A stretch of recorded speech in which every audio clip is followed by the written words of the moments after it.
जिसका डर था वही हुआ। जिस सऊदी अरब को लेकर इजराइल ने बहुत उम्मीदें पाली हुई थी, उसने आखिरी वक्त में ऐन वक्त पर ऐसा कदम उठाया कि जो बाइडेन भी हैरान है। और सबसे ज्यादा अगर कोई खुश है तो वो ईरान हो रहा है। अब सवाल यह है कि क्या अमेरिकी राष्ट्रपति बाइडेन इजराइल को बचा पाएंगे?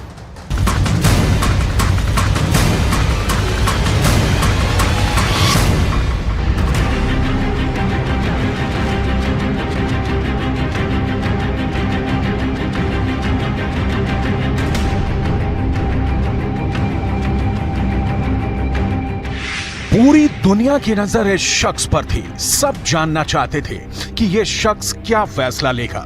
इसने अमेरिका की तरफ देखा, इसने ईरान की तरफ देखा, इसने फिलिस्तीन की तरफ देखा और फिर कह दिया ना।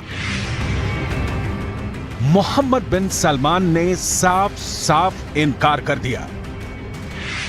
इस ना के आगे नए तनाव का खतरा है, इस ना के आगे नए युद्ध का डर है। इस ना की वजह से पूरा पश्चिम एशिया एक भूकंप आने का इंतजार करने लगा है, जो अब पूरी दुनिया को हिला सकता है। सऊदी अरब और इजराइल के बीच फिलिस्तीन का मुद्दा फिर से सुलगने लगा है। जो तबाही मोहम्मद बिन सलमान ने गाजा पट्टी में देखी, जिस खून खराबे की तस्वीरें वेस्ट बैंक से निकलकर पूरी दुनिया तक गई, उन तस्वीरों ने मोहम्मद बिन सलमान को बेचैन कर दिया है। इसीलिए सऊदी अरब ने साफ साफ शब्दों में कह दिया है कि वो इजराइल से किसी भी तरह का समझौता नहीं करेगा। सऊदी अरब ने बता दिया है कि जब तक इजराइल में नेतन्याहू की सरकार है, रियाद और तेल अवीव के बीच दूरियां नहीं मिटेंगी। सऊदी अरब ने यह कहकर इजराइल के साथ दोस्ती के ख्वाब देखने वालों की उम्मीदों पर पानी फेर दिया है। इस खबर ने पूरे पश्चिम एशिया में नया तहलका मचा दिया है। फिलिस्तीन के गाजा पट्टी से लेकर वेस्ट बैंक और सीरिया से लेकर इराक तक इजराइल के खिलाफ एक नया मोर्चा सुलग सकता है और इसकी कमान अब ईरान के साथ सऊदी अरब भी संभालेगा। पूरे इजराइल में ऐसा ही डर सताने लगा है।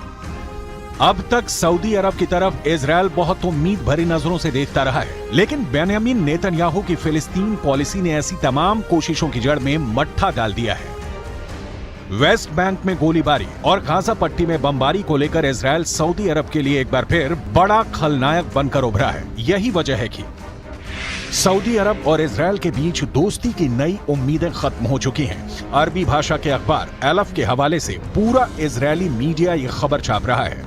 रिपोर्ट यह है कि सऊदी अरब ने कहा है कि जब तक इजराइल में बेंयामिन नेतन्याहू की कट्टरपंथी सरकार रहेगी, इजराइल से शांति वार्ता नहीं हो सकती। गाजा पट्टी में जब जब इजराइल की बमबारी हुई है, जब जब वेस्ट बैंक की जमीन पर इजराइल के सेटलर्स का कब्जा हुआ है, ये तस्वीरें मई महीने की ही हैं, जब गाजा पट्टी पर इजराइल ने खूब बमबारी की थी। धमाके ऐसी कि बड़ी बड़ी इमारतों को मलबे में तब्दील कर दें।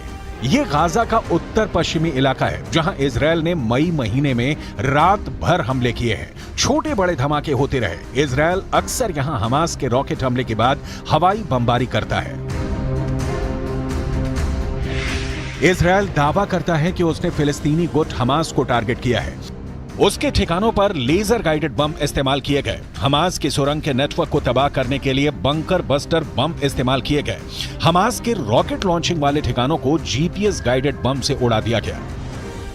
लेकिन इस बमबारी को लेकर इजराइल हमेशा कटघरे में रहा है और अब सऊदी अरब इसी बात को लेकर वहां के प्रधानमंत्री नेतन्याहू को आड़े हाथ लेने के लिए तैयार है। ऐसी तस्वीरें मोहम्मद बिन सलमान ने अपने टीवी पर भी देखी हैं। इजराइल की फोर्स के तमाम वीडियो, चाहे वो अल अक्सा मस्जिद की हो या फिर जेरूशलम की गली, इन सबके बारे में सऊदी अरब ने अमेरिका को बता दिया है। बाइडेन की सरकार को रियाद से यह संदेश भेजा जा चुका है और फिर वहां से यही संदेश इजराइल की राजधानी तेल अवीव भी ट्रांसफर कर दिया गया है। सऊदी अरब के इस रुख ने इजराइल और अरब देशों के बीच अब्राहम अकॉर्ड वाली पहल को बहुत बड़ा धक्का पहुंचा है। सऊदी अरब ने बाकायदा इसकी वजह बताई है, जिसके पीछे फिलिस्तीन को लेकर नेतन्याहू सरकार का आक्रामक रवैया सबसे बड़ी वजह है। क्या सऊदी अरब ने ऐसा ईरान के कहने पर किया है? क्या सऊदी अरब और ईरान की नई दोस्ती अब सऊदी अरब के लिए बहुत बड़ा फांस बनने वाली है? इसमें कोई शक नहीं कि इजरायल के प्रधानमंत्री बेंयामिन नेतन्याहू बहुत प्रेशर में हैं। उनके खिलाफ पहले ही इजरायल में प्रदर्शन हो रहे हैं और अब फिलिस्तीन को लेकर जो तनाव फैला है उसमें ईरान के बाद सऊदी अरब की एंट्री हो चुकी है।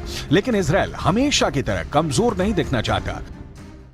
עם איראן, עם החיזבאללה, לפני השלום עם מצרים, עם סוריה, עברנו מלחמות, עברנו מערכות, ופתאום אתה מבין שהסכנה הכי גדולה למדינת ישראל היא סכנה פנימית ולא חיצונית.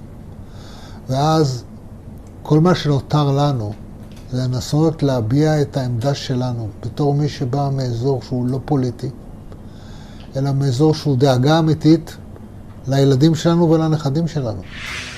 पश्चिम एशिया में विवाद के इस पूरे मकड़जाल में इजरायल की फिलिस्तीन नीति नेतन्याहू के लिए मुश्किलें पैदा कर सकती है। सऊदी अरब के क्राउन प्रिंस मोहम्मद बिन सलमान ने कह दिया है कि जब तक फिलिस्तीन में इजरायल का जुल्म खत्म नहीं होगा, जब तक इजरायल और फिलिस्तीन के बीच माहौल ठीक नहीं होगा, तब तक सऊदी अरब के साथ भी इजरायल के संबंध ठीक नहीं होंगे। ऐसा अलफ अखबार का दावा है। कह सकते हैं कि इजरायल के खिलाफ सऊदी अरब खुल्लम खुल्ला उतर चुका है। ईरान से दोस्ती के बाद सऊदी अरब के इजरायल को लेकर ये सबसे तीखे तेवर कहे जा सकते हैं। सऊदी अरब ने साफ साफ बोल दिया है कि जब तक इजरायल में नेतन्याहू सरकार है, रियाद और तेल अवीव के बीच तनाव कम नहीं होगा। फिलिस्तीन में हिंसा अरब मुल्कों को इजरायल के खिलाफ एकजुट कर सकती है। ये ख्याल इजरायल से ज्यादा अमेरिका के लिए बड़ा खतरा पैदा करने लगा है। क्या पश्चिम एशिया में एक बार फिर सऊदी अरब की लीडरशिप में तमाम अरब मुल्क फिर से इजरायल के खिलाफ एकजुट हो जाएंगे? क्या अरब मुल्क और ईरान एक साथ आए तो इजरायल और अमेरिका की ताकत कमजोर पड़ जाएगी?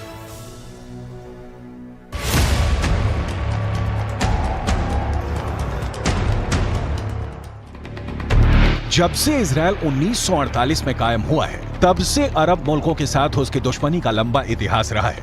लेकिन पिछले कुछ वर्षों में इनके रिश्ते सुधरने शुरू हुए।